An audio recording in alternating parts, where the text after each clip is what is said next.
Everyone, welcome back to my kitchen. This is Harriet Claire in California, Zone 10, 910 to be exact. Here are some of my potatoes that I grew in a bucket. You know those russet potatoes?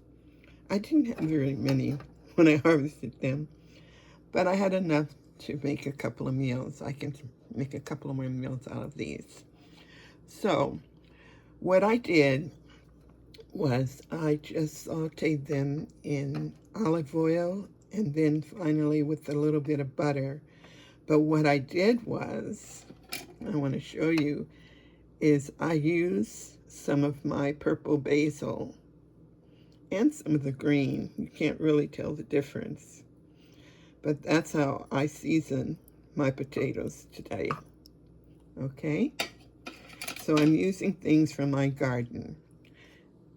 Here's my plate. And I had some lentil beans. You see them? I buy lentil beans. In fact, I try to always keep some on hand because I'll make lentil soup. I make all kinds of things out of the lentil. But today I decided to do something a little bit different. This is what I call lentil in Swiss chard. Remember, I have the Fordhook Swiss chard, which is that light green. In fact, I can see some light green right there.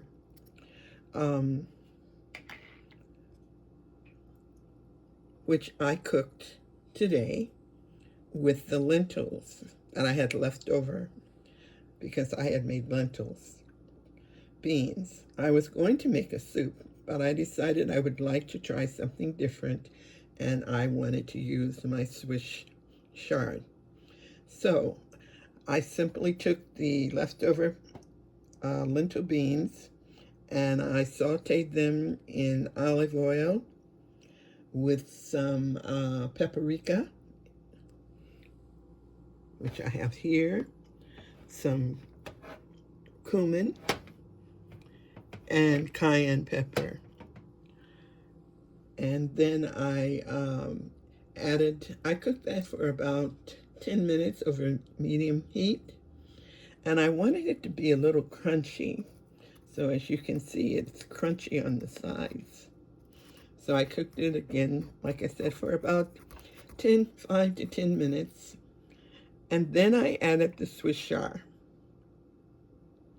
And I cooked it again and allowed the Swiss chard to completely be cooked. As you can see, there's a little bit there showing. This really does taste good. At the very end, I added some lemon juice from a lemon. And I want to tell you, this is very, very good. It's tasty.